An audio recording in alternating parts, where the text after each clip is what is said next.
वंदे मातरम। कर्मचारी साथियों, विशेषकर ऐसे साथी जो सालत पे मैनेजर से संबंधित कार्य करते हैं, उनके लिए महत्वपूर्ण अपडेट है कि जैसे आप पे मैनेजर लॉगिन करेंगे तो पे मैनेजर पे जो अपडेट है वो मैं आपको बता रहा हूँ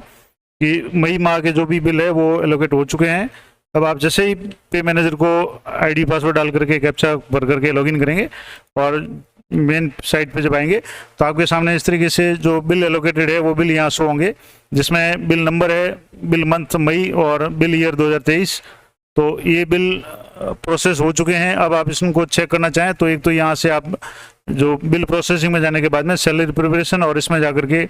सैलरी बिल कंफर्मेशन में जाना है, और यहाँ जाने के बाद में आप जैसे यहाँ देखेंगे तो ये जो भी बिल है वो यहाँ आपको दिख जाएंगे, जिसमें रेफरेंस नंबर होंगे, मंथ होगा, ईयर होगा, बिल का नाम है, ग्रुप का नाम है, ग्रॉस अमाउंट और डाउनलोड रिपोर्ट आप कर सकते हैं। इसके बाद में अगर स्प्लिट करना चाहें एसएफ यानी स्टेट फंड और सेंट्रल असिस्टेंस में सीए में तो वो कर सकते हैं। अगर किसी बिल में कोई गड़बड़ है तो आप उसको यहाँ से जो भी कारण है वो कारण यहाँ लिख करके इसको रिजेक्ट कर सकते हैं।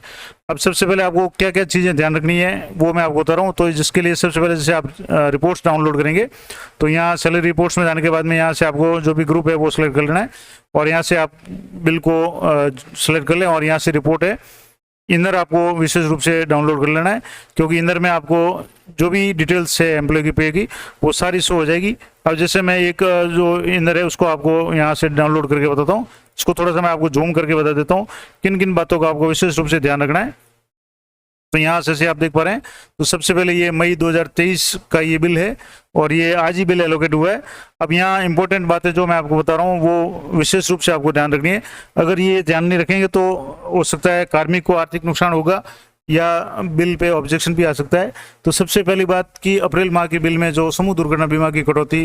लगभग हर कर्मचारी के सैलरी अकाउंट से की थी, उसको आपको पहले से ही यानी जब बिल अप्रैल के पास हो गए थे, टीवी नंबर जारी हो गए थे, तो उस कटौती को डिडक्शन को आपको डिलीट कर देना था। अगर आपने डिलीट नहीं किया तो वो कटौती यहाँ अभी भी शो होगी। तो एक तो आपको ये चेक करना है कि किसी भी कार्मिक के जीआईएस का यहाँ कोई भी डिडक्शन है वो नहीं होना चाहिए। अब जैसे यहाँ आप देख पा रहे हैं तो इनकम टैक्स है, एसआई प्रीमियम है, एसआई लोन है, जीपीएफ 2004 है और आरजीएसएस है, लेकिन जीआईएस नहीं है। इसी तरह से जो नेक्स्ट एम्प्लॉय है इनके भी टैक्स है, एलआईसी है, जीपीएफ एसआई है, आरजीएसएस है, लेकिन किसी भी कार्मिक के यहाँ जीएएस की कटौती नहीं है। यहाँ भी आप देखेंगे तो यहाँ टैक्स है, जीपीएफ है, आरजीएसएस और एसआई प्रीमियम है, किसी भी कार्मिक के जीएएस की कटौती नहीं है। तो अगर मान लो आपने गलती से या किसी कारण से अगर रह गई और जीएस की कटौती है वो बंद नहीं की थी, तो मई माह के बिल के अंदर अगर आपकी जीएस की कटौती किसी कार्मिक की आ रही है, चाहे 1400 रुपये हो, 2100 रुपये या जो भी कार्मिक ने किया था, तो आपको तुरंत बिल को रिवर्ट करना है, रिजेक्ट करना है, क्योंकि नहीं करेंगे तो उस कार्मिक के खाते से दोबारा कटौती हो जाएगी। क्योंकि अप्रैल माह में पहले ही कटौती हो चुकी है समूह दुर्घटना बीमा की, और अगर मई में भी कटौती होगी तो डबल कटौती हो जाएगी, जिसका कोई बेनिफिट नहीं है और ना वो वापस रिफंडेबल है। तो ये विशेष ध्यान रखें कि सभी कार्मिकों के जो भी बिल है वो आप चेक करें। किसी की भी अगर जीएएस की कटौती इसमें शो हो रही है तो आप इस बिल को रिजेक्ट कर सकते हैं। रिजेक्ट का मैंने प्रोसेस पहले बता दिया आपको। यहाँ प्रॉपर इसमें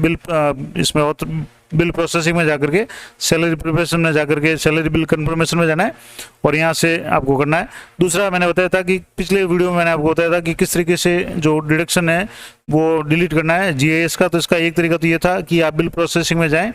और सैलरी प्रिपरेशन में जाकर के बल्क डिडक्शन जो ऑप्शन था इसमें आपको जानने के बाद में यहाँ से जो भी आप जैसे कोई ग्रुप सेलेक्ट करेंगे और उस ग्रुप में आपके जो भी कार्मिक है उन कार्मिक को आपको सेलेक्ट करना था, और उसके बाद में जो भी डिडक्शन टाइप था यहाँ से जैसे जीआईएस का डिडक्शन यहाँ से अगर आप देखेंगे तो यहाँ जीआईएस 211 जो ऐड था उसका डिडक्शन अगर यहाँ था और यहाँ अगर आपके अभी भी जीआईएस का डिडक्शन शो हो रहा है नीचे आप देखेंगे तो आपको यहाँ से सीधे डिलीट कर लेना। लेकिन इससे पहले यहाँ जो भी कार्मिक है उन सभी को सिलेक्ट कर लेना है और यहाँ से जीएस की अगर कटौती है तो आपको डिलीट कर देनी है। अब जैसे यहाँ जीपीएफ है, जीपीएफ 2004 है, इनकम टैक्स है, आरजीएसएस है, एसआई लोन है और एसआई प्रीमियम है, जीआईएस की कटौती इस ग्रुप में किसी भी कार्मिक की नहीं है, इसका मतलब ओके है। तो एक तो ये आपको विशेष रूप से ध्यान रखना था कि जो भी जीएएस की कटौती है वो आपको अनिवार्य रूप से कर देनी थी यानी बंद कर देनी थी। इसके अलावा और इम्पोर्टेंट बातें मैं आपको बता रहा हूँ कि जैसे बिल एलोकेट हो गया तो इनकम टैक्स से संबंधित अधिकांश कार्मिकों के जैसे जो भी टैक्स जिनका भी बनता है उनको टैक्स की कटौती है वो अब शुरू कर देनी चाहिए। क्योंकि जैसे मार्च में नहीं की तो कोई बात नहीं, अप्रैल के माह में नहीं की तो भी कोई बात नहीं, लेकिन अब जैसे ये मई का बिल है और अब इसमें भी अगर कटौती नहीं होगी और बाद में अगर कार्मिक टैक्स की कटौती ज़्यादा होती है तो जो फर्स्ट क्वार्टरली होगी, जो जिसमें मार्च अप्रैल मई और जून 4 महीने की जो भी क्वार्टरली होगी उसमें शून्य से हो जाएगा टैक्स, तो वो भी डीडीओ के लिए समस्या हो सकता है। तो आप जो भी टैक्स बन रहा है उसके हिसाब से जो भी कार्मिक अगर लिख करके देता है कि उसकी इतनी कटौती करनी है तो उस हिसाब से करें, वरना डीडीओ अपने विवेक से जो भी कटौती 1, 2,000, 3,000 जो भी कटौती करना चाहे वो कटौती जरूर कर लें, ताकि बाद में एक साथ दिसंबर जनवरी के सैलरी में एक साथ कटौती टैक्स की नहीं करवानी पड़े। तो इनकम टैक्स की कटौती लगभग सभी कार्मिक जो भी जिनका भी बेसिक ज़्यादा है उनको करवा देनी चाहिए। और ये भी आप देख लें कि कटौती अगर एम्प्लॉय ने रिक्वेस्ट भेजा हुआ है तो उसको आप एक्सेप्ट करके देख लें कि रिक्वेस्ट है वो एक्सेप्ट हो चुका हो। अगर किसी कार्मिक ने भेजा होगा तो यहाँ आप जैसे ही पे मैनेजर खोलते हैं सबसे पहले वो रिक्वेस्ट शो हो जाता है, और अगर नहीं होता है तो यहाँ से आपको जैसे ऑथराइजेशन में जाने के बाद में एम्प्लॉय डिटेल्स अपडेशन में जाने के बाद में यहाँ से जैसे एम्प्लॉय डिटेल अपडेशन में जाएंगे और यहाँ एम्प्लॉय पे डिटेल जो अपडेट या इसमें जो भी रिक्वेस्ट होगा स्टेटस रिक्वेस्ट या कोई भी रिक्वेस्ट होगा वो यहाँ आप जैसे देखेंगे तो यहाँ रिक्वेस्ट शो हो जाएगा। अब जैसे यहाँ कोई भी रिक्वेस्ट शो नहीं हो रहा है, इसका मतलब किसी भी कार्मिक ने कोई रिक्वेस्ट नहीं डाला है और जो भी था रिक्वेस्ट वो एक्सेप्ट कर लिया था। तो आपके मामले में अगर कोई ऐसा है कि जिस कार्मिक का कोई अगर रिक्वेस्ट डाला हुआ है तो वो आप एक बार एक्सेप्ट कर लें। और तीसरी बात इनकम टैक्स की हो गई, समूह दुर्घटना बीमा की हो गई। तीसरी बात डीए की, जैसे आप यहाँ देख रहे हैं जो भी बेसिक है उसका 42% डीए होना चाहिए। अगर किसी कार्मिक के ये डीए अभी भी 38% बना हुआ है तो वो आप जरूर देख लें, क्योंकि अगर मान लो अभी भी डीए अपडेट नहीं किया तो फिर एरियर बनाना पड़ेगा और कार्मिक को भी नुकसान होगा और अलग से बिल बनाना पड़ेगा। तो आप एक बार सभी का चेक कर लें कि जो भी बेसिक है उसके अनुसार 42% जो भी डीए की अभी रेट है वो डीए होना चाहिए। एचआरए जो भी 9% या जो भी कार्मिक है वो भी एक बार चेक कर लें। और सबसे महत्वपूर्ण जो 2-3 बातें मैंने आपको बताई, एक तो समूह दुर्घटना आपको जरूर चेक करना है, उसके अलावा इनकम टैक्स की कटौती किसी कार्मिक ने अगर रिक्वेस्ट दिया हुआ है तो वो करनी है।